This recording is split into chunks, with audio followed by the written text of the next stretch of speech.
The information shared on CNS Unfiltered is for educational purposes only and is not intended to diagnose, treat, cure, or prevent any disease. Always consult your healthcare provider before making any health or lifestyle changes. The views shared are those of guests and do not necessarily reflect those of Innate Clinical Nutrition or its affiliates.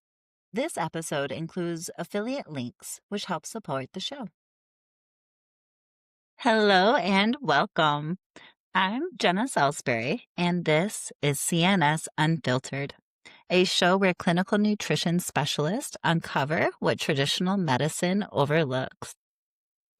Many of us, including myself at times, live a life of around the clock chaos.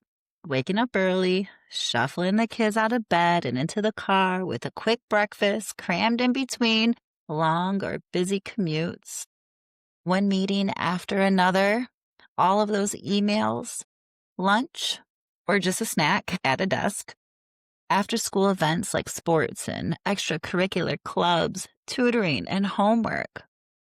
And when all that's done, now is time to make dinner. You still have to address the pile of laundry. You still have to make sure you send that email about that thing, and on and on and on. So many of us are often bound to all of these different obligations that keep our own worlds spinning.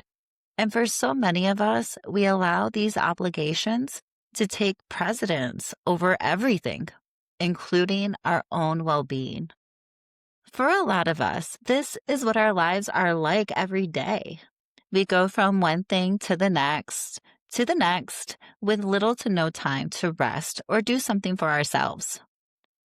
And forget about feeling unwell. For so many of us, it takes a wake-up call, often in the form of a physical or emotional health crisis, to actually stop and take time to rest, heal, and find balance. We go until we are forced to stop. For our client that we are discussing today, she was no different. Today's episode of CNS Unfiltered is a little different. Instead of doing an interview with another functional medicine practitioner, I am going to be discussing a case study of my own. I'll do episodes like these once a month. Sometimes I'll discuss former clients. Sometimes I'll discuss myself or my children. I'll follow the same format as usual and answer the same questions that I cover with other professionals I interview. I'll explain the symptoms that were presented, what the subject's history is, and where traditional medicine left off. I'll walk through the protocol and the clinical thinking, and then I'll debunk a myth at the end. These episodes will be a little shorter, but you'll still get all the same functional expertise that you would in any other show. If you're burned out from going 100 miles per hour every day, you are not alone. But you probably need a break. Stay tuned.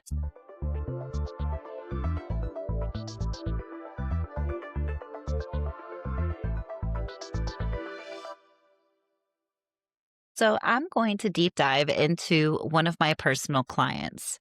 And this one I think is going to hit home to a lot of us. I know it did me. I know it hit home for me for so many reasons, right? Functional medicine, either your client is coming to you to optimize, right? They want the cutting edge, the peptides and the anti-aging medicine. Or they have seen every doctor under the sun, have tried everything, and they're at their wits' end, right? That's usually when they come to see a CNS, or they stumble into functional medicine, and it usually goes one way or the other. For this particular client, she had thought she did all that she could do through traditional medicine, which was true. But she wasn't looking to really have anything per se fixed. She thought she just wanted to optimize. I know what we want to know today is, where did traditional medicine leave off? What did I do or what did I request to find the answers that traditional medicine couldn't find? What was the turning point for her and for her health? And of course, I am going to debunk a myth. This client hit so close to home because she is like all of us moms, right? All of us coming into our 30s and our 40s who are trying to keep it all together, trying to find the jobs that are flexible so we can still be the mom, still be the wife, still maybe keep our sanity and to keep going, right? We say, you know what? I know I need to take care of myself somewhere along the way. I guess I can go and do a little bit, right? I can feel a little bit better. But then when we start digging into it and cracking open what we have to work on, what we feel, right? That little bit of fatigue or not fully feeling rested when we wake up is actually something much deeper rooted that we don't even acknowledge, right? That is not even acknowledged as a big deal. This is where a CNS really gets to optimize, right? She can go to any nutritionist and they can teach her how to optimize some antioxidants and how to breathe to bring down some stress. And, they can go through that. She does do that in her yogi practice also. But when it comes to a CNS and we're connected into functional medicine and with physicians, we get to bring that dynamic of food and lifestyle to a whole new level. We get to break it down. We get to have access to the testing and understand it and understand what traditional medicine was trying to do along with its limitations and where else we can take health. So, just as some foundational pieces for this client, 36-year-old female, 2-year-old son, and she's just trying to keep up. Right? Yoga teacher, I'm a real estate agent, already doing all she can, right? Already being mindful, already eating good food, already taking those first steps on balance, right? On what we look for when we think of health. As we started digging in and I was starting to get to know her, some things came up. So just some basic history, depression and anxiety from childhood. She was medicated for that. High cholesterol, not medicated for that. Wasn't crazy high, but that was there. It runs in the family. She also had a diagnosis of IBS. One doctor did call it Crohn's, but she preferred if we called it IBS. And there was really no resolve. There was no medication for that. She also had her tonsils taken out for multiple infections.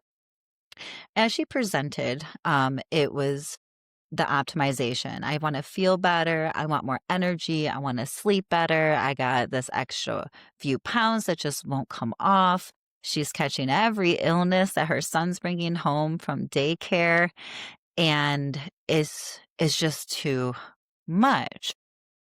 The first thing I wanted to do was understand the why, right?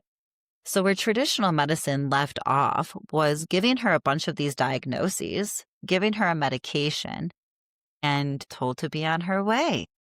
It was up to her to follow yoga and to follow organic foods and to be cooking as much as possible, right? That was things that she was already doing. And she was still coming with fatigue, with bloating, with gas, with discomfort. And so, in my quest to understanding why, I go to the gut. And for her, I was going to the gut because I see a history of gut issues with the IBS, the gassing, the bloating, the incurrent infections within her esophagus, within her tonsils. And, we just swallow that. And so that can acclimate our gut.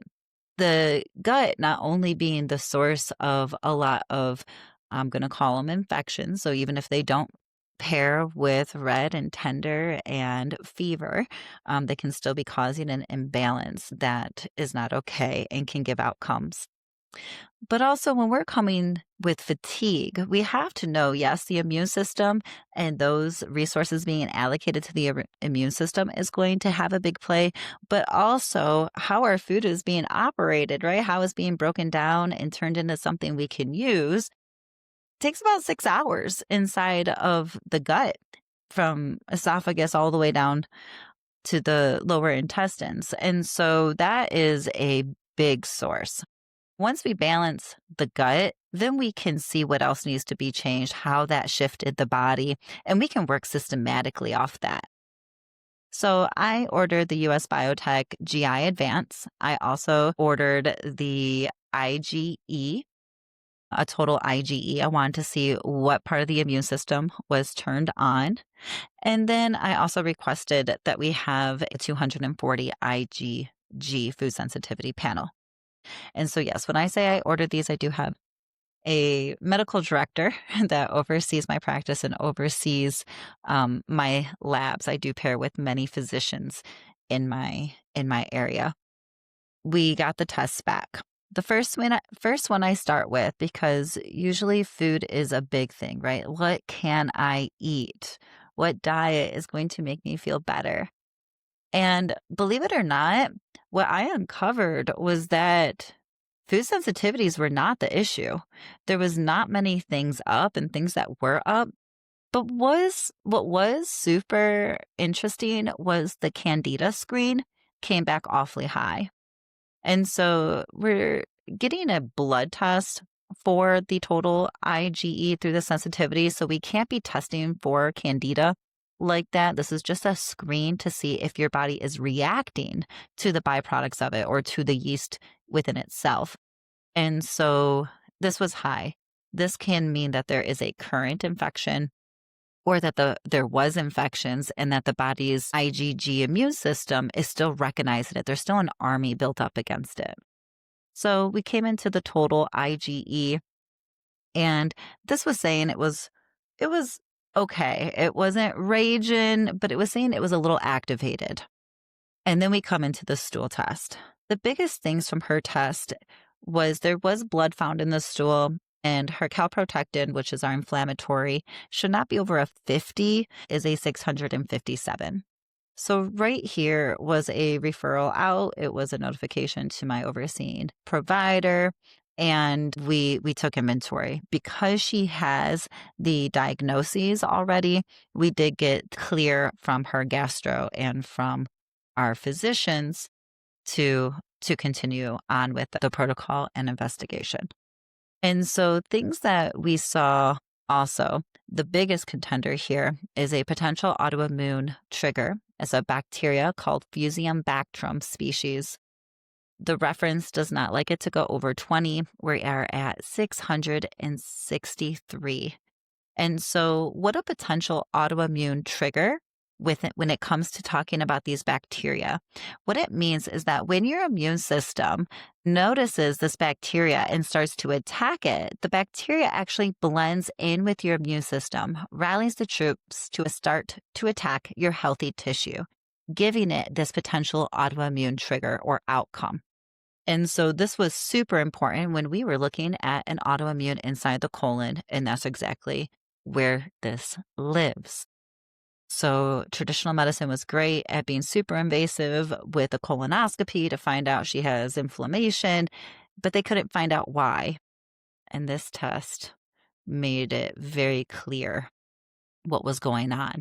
So of course this left for no commensal bacteria, very low, and there was no way of her body really fighting. Culture came back with a few other bacteria. And so we did have what is considered a pretty gnarly dysbiosis on top of what I might consider a flare. So through that testing is where I got to uncover why her immune system was so tanked. Her secretory IgA is pretty much non-existent, and that is your triager, your immune system triager of anything that comes into the body. We were able to understand why there was so much gas and bloating, why there could be blood and crazy inflammation inside of the colon. And now we also uncovered what we got to do about it. because now we know what it is. So I went through my protocol. She went through my protocol, and we did it real slow. We did it real gentle. But during this time also, it is not uncommon that you get sick, right? We're shifting things up and they don't want to die. So usually the more you push or the more you kill, we can have this Herx, what's called a Herx reaction. And this can make you feel sick. And it can also lead to your immune system crashing again, leaving you susceptible to other viruses. And so we did this during the holidays, which was a struggle where she did get sick again, and we just had to slow down. It was a lot of detoxing. It was going back and forth, right? Gentle from a kill to a repair, to anti-inflammatories to a repair, back to a kill. And we just had to dance with it for a few months. What was the true turning point for this client was really when she was able to take some time off after the holidays and just sleep. Sleep. It was doctor's orders just to sleep for the weekend and rest, right? Nothing on this planet replace what rest and sleep can do for healing, can do for the body. It is your detoxer, it is your repairer. It is what regulates and nourishes and creates all of your hormones and everything for the next day. So it was, in my opinion, one of the key components to her being able to come out of the other side. It was amazing though. Once came out on the other side, everything was pretty much regulated. We're coming into spring, energy was better, sleep was better than she had ever had before, wasn't getting sick. The gas and bloating was gone. We made a balance.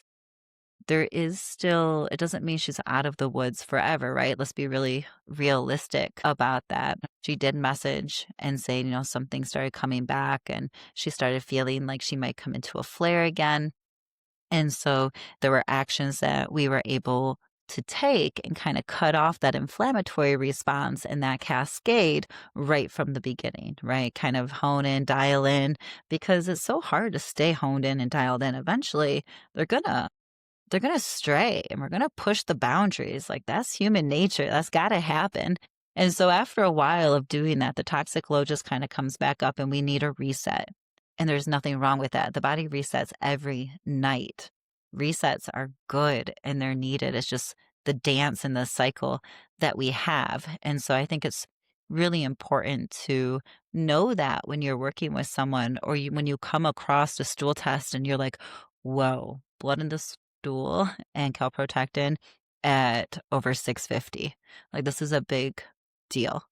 And honestly, doctors told her she was fine and she was just coming for optimization. And we had to do some work, a lot of work. But after this, we did get some blood work. Hormones were coming into more regulation, and so was the thyroid. So the biggest turning point was the sleep for her. This client just was a wonderful testimony to how I see so many clients progression go, right? So just coming in for the optimization, like I just know things could be better. And then having the revolution of saying, wow, I've ignored myself for a long time, or this is a big deal, and I truly need to prioritize myself. It's one of those breathe deep moments because it's hard to prioritize as the mother and a worker and a wife or a caretaker in a different means, whatever your situation is. It was just so important to me as a reminder of needing somebody to help you take a step back and look at it from the very beginning. Because if your body is telling you one thing and we're so good at telling it to be quiet, then it only might be a whisper. But in reality, it's a cry for help. You know, This client really makes me think about a myth that I've been toying in my head a little bit about traditional medicine. From the origins of traditional medicine, I would like to think our vitality was better. Maybe it wasn't. But I would like to think that the notion is that we only look at things that are totally out of range because the body's innate wisdom should be able to kick in and balance it. Mind you, I say this a long time ago because we had organic foods and we were using our bodies more and we had to think more about things and work more in community, where all of that has kind of deraveled for many people in our generation, to where I feel that that is a huge role in our ways of healing and how fast we can heal, and taking in all those other mind, body, and spirit pieces to healing, right? Traditional medicine wasn't meant to do that. It was for that quick fix. The myth, what I've been thinking about is maybe that traditional medicine just thinks that the body's so resilient that it can keep piling things on top of piling things without ever having a reset, and it's going to be okay. I do 1000% believe wholeheartedly, my whole practice, my whole business, the whole reason I've gotten here to where I am in this field is because I believe that the body's innate wisdom knows how to heal. That if we take out what is causing harm and we put in what the body needs for balance, the body will do what it has to do to get you there. That is the body's number one job, is to keep you alive and to find homeostasis, which is balance. The myth that the body will just continue to keep doing this and we can continue to just push it farther and farther, it's a myth. The body needs to reset. And just like our client, today, I just need a little bit of optimization, right? I just need a little bit to sleep a little better, just a little bit better digestion, be cool not to bloat. I just need a little bit in all these areas. But the truth is, she needed a total reset from the gut out, to reset her digestion, to reset her immune system, to reset the anxiety and depression. She needed to come back to the basis, to the gut, to who she is, to her identity, to prioritizing herself, and she needed to have a full reset. And that reset is going to ripple out for years and years and years into her life, versus the little optimizations and the little pushes to keep going. Just give me a little bit more so I can keep going. I have so much to do. So the myth that our body does not need a reset, that it is so resilient we can continue to push it, more medications, higher weights, just push through the sickness, right? Push through until that deadline. It doesn't work. And I think we're at that pivotal point in medicine to understand that too. Thanks to all of our listeners for tuning in today for this episode of CNS Unfiltered. Remember to rest and reset. It's normal to need that time and space as we get older and busier. Embrace it, lean into it, and honor your body's innate wisdom to heal itself. Believe it or not, your body heals when it sleeps. It detoxes when it sleeps. Nothing can replace sleep. Check back next week for our regular episode and stay tuned for more solo episodes with some of my own clients in the future. Be sure to follow us on Instagram at CNS Unfiltered. For more information about my practice, you can visit me at innateclinicalnutrition.com to see some of my programs I offer or schedule a phone call with me. Give me a follow at Innate Clinical Nutrition on Facebook or Instagram. Once again, I'm Jena Salisbury, and remember to listen to your gut.